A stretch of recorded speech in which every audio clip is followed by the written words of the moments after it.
Okay, so haleluya haleluya. Nongeye kubasuhuza mu izina rya Yesu Kristo umwami wacu. Mwese mukunda ijambo ry'Imana.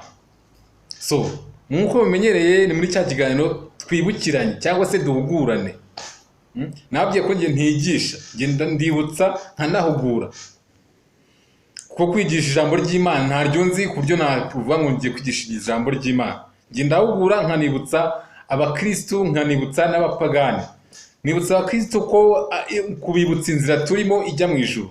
Abapagani nabo nkabibutsa kubasha kubumbura amaso, gukanguka, bakava ku butware bw'isi bakayoboka ubwami bw'ijuru. Yes, kandi nkababwirizanya iki? Ubugwaneza. Babwirizanya ubugwaneza, ntawe kiragahato, nta no nkangisha byati rwose nyaboneka nutajya gutyo uzashya. Nabyo wapi? Je nkubwira ibyiza biba muri Kristo Yesu, nakubwira ibyiza biba mu kwizera, nakubwira ibyiza biba mu nzira igana mu ijuru. Kuko inzira igana mu ijuru hari byinshi ibasha kuturinda. Ibasha kuturinda ibintu byinshi mbese byinshi cyane. Ariko nubwo bimeze gutyo, nubwo inzira ijya mu ijuru ibasha kuturinda ibintu byinshi, habamo n'imitego y'umwanzi. Ariko iyo uri muri Kristo Yesu ukaba uri muri iyo nzira, ubasha kugira ute kumenya uburyo urwana n'iyo mitego, ugenda uyisimbuka, ugenda usimbuka iyo mitego. Uyisimbuka kubera iki? Kuko uri muri iyo nzira nyine n'ubundi. Ntabwo babasha gusimbuka rero imitego utari mu nzira ijya mu ijuru.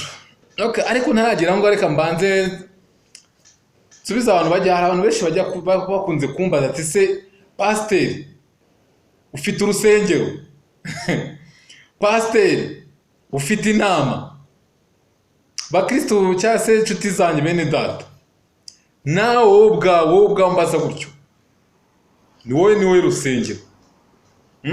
Wumbaza gutyo, nawe ubwawe uri urusengero. Noneho wumbaza inama, nawe ubwawe muri wowe ufite inama. Ufite inama wakabaye uyoboye, ufite inama wakabaye ucunga. Iyo nama rero ukayibera iki? Umushumba. Reka kuyibera pasiteri, ukayibera umushumba. Nge rero ntabwo uri pasiteri gusa, ndi n'umushumba. Ndi n'umushumba, ntabwo bigarukira kuba pasiteri gusa, ndi n'umushumba. Ariko wa mushumba w'iki? W'urusengero rwanjye. Ijambo ry'Imana rigira ngo iki? Ijambo ry'Imana ratubwira ati twebwe turi insengero z'umwuka w'Imana. Turi insengero twebwe ku giti cyacu, twebwe turi iki? Insengero. Noneho ku bijyanye n'inama rero, kugira ngo mbashe kugusobanura uburyo yuko nawe ufite inama wakabaye uyoboye, inama wakabaye urinda, inama wakabaye ubereye pasiteri, inama wakabaye ubereye umushumba, kugira nawe bisobanukirwe neza. Ijambo ry'Imana ritubwira ngo iki? Ijambo ry'Imana riravuga ati urinde umutima wawe kuruta ibindi bintu byose birindwa, ngo kuko iby'ubugingo byose ariho bikomoka. Iby'ubugingo byose bikomoka hehe? Mu mutima wawe. Ariko ijambo ry'Imana rikatubwira ngo iki? Kurinda. Kandi umwungeri cyangwa se umushumba bereho kugira ute? Kurinda. Aho bitabisobanura neza yuko ufite inama wakabaye urinda. Iyo nama nta yindi ni umutima wawe rero. Kuba utemera ko ufite inama rero, ntago ibyo bishobora kuguha ububasha bwo kugira ute? Bwo kubasha kumenya uburyo wakirinda. Kujya mu rusengero, kujya mu bapasiteri, kujya mu bashumba, kujya mu baki, mu baposo, ngo bagusengere, ngo bagire ute, ngo wihane ibyaha, ngo ugire ute, nawe wowe ubwawe ufite inshingano zawe kurwanya iki? Ibyaha. Ntabwo pasiteri azakurwanyiriza ibyaha byawe, ntabwo umushumba azaza ngo arwanye ibyaha byawe, aposo ntabwo azakurwanya ibyaha byawe. Wowe ku giti cyawe ni wowe ugomba guhanganya nabyo. Mwibuke neza ijambo ry'Imana, nasomye ijambo ry'Imana mu itangiriro, aho Imana yabwiye Kayini ati ngo ibyaha biraza byitugatugira mu muryango wawe, ariko ni wowe ugomba kubirwanya. Wowe ku giti cyawe ni wowe ugomba kubirwanya. Ni ukuvuga ngo rero kujya kubanuze ngo gusengera abapasiteri, abashumba cyangwa se abo basizwe amavuta bagusengere, bazagusengere ko biturutse he? Muri wowe. Mbese ni nk'uburyo bwo kuvuga ati navuye muri iki ngiki, none ngiye kujya ku babisigiwe babashe kunsengera, umwanzuro nafashe Imana imushyigikiremo ubashe guhama. ariko ntabwo uzajya kwihana ngo pasiteri nsengera cyangwa se bishop nsengera, dore nacumuye nakoze icyaha, nsengera mve mu byaha. Nshuti yanjye, nk'uko nkubwiye ko ari uguhugura ari ukwibukiranya, ntabwo ibyo bishoboka, ahubwo wowe bizaturuka muri wowe kumva neza ko ibyo urimo, ingeso urimo ukwiye kuzivaho, ugomba kuzireka. Noneho ibyo bikagukurura kugira ute bati kanjye gushaka abasizwe babashe kunsengera kuri uyu mwanzuro nafashe, kuri uyu mugambi nafashe wo kureka ibibi nkabasha gukurikira umwami Yesu. Ariko nuvuga ngo ngiye gusengeye ku bakuru b'itore bansengere ndebe ko nareka ibyaha, mva nshuti yanjye, mva my friend, ibyaha uzabigumamo, uzabyigaraguramo mba paka.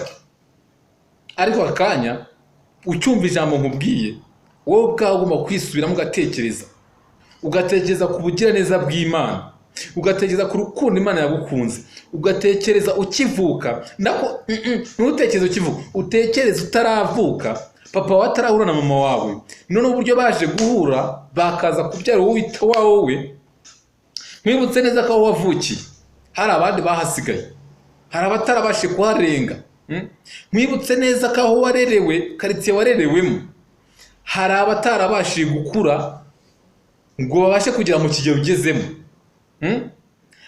Mwibutse neza ko nanone aka kanya aho uhagaze ubu, ubuzima ubayemo, hari ababwifuza cyangwa se hari abataranabubayemo batabashe kugera aho ugeze aha ngaha. Ibyo byose ndabikubwira iki? Mu buryo bwo kugira ngo uzirikane neza ineza y'Imana, ukurure, wumve uburinzi Imana agiye guha, wumve uburyo yagiye kurwanira. Ibyo byonyine bigutere kugira ute kumva ko ugomba kuva mu byaha ugasanga umwami Yesu, kumva ko ugomba kureka ibyo, mbese ubutware bwa Satani. Buriya ni Satani, iyo wageze mu byaha ni Satani aba gutwaza igitugu, Satani ari kugutwaza igitugu. Rero ko utekereza kumva ko ugomba kuva kuri Satani akagutwaza igitugu ukaza ku mwami wacu Yesu Kristo agira neza, uva mu bwiza ukuri, nk'itandukanye rya Kristo n'itandukanye rya Satani. Ntureba buri ushobora gukorera Imana, ushobora gukorera mbese Satani nk'imyaka 70 y'ubuzima bwawe, wamuvaho umunsi umwe wonyine, ya myaka 70 yose ihita ute ihinduka ubusa, ihita ihinduka zero ako kanya bugatoye. Ariko iyo ukoreye Imana, kankwereke, ushobora gukorera Satani noneho rero imyaka 70, ariko wahindukira Imana umunsi umwe wonyine, ukazabaho ubuzima bwawe bwose mu munezero gusa. Mwibutse neza ko muri Kristo ibyo wifuza byose muri Kristo niho biba. Ibyo ukeneye byose nta handi wabisanga atari muri Yesu. Muri Yesu niho harimo byose, ibyo wakina byose biba muri Kristo Yesu, nta handi wabisanga. Bakristo bene data rero, icyo ari kibi cy'Imana kwa rubi bwo kubahugura kugira ngo ubashe kumenya kwava mu byaha ukaza ugasanga umwami Yesu, ariko ukabivamo ariko wisubiyemo, ugateza ku rukundo rw'Imana, ukareka ukanga ko Satani agutwaza igitugu, ahubwo ukaza muri Kristo Yesu. Kristo Yesu yaduhaye umudendezo, turisanzuye, nta bidutwaza igitugu, dufite imitima iboneye n'ukuri. Rero hasigaye Imana ikomeze ibahe amashimwe mu mitima yanyu. Ndabakunda cyane.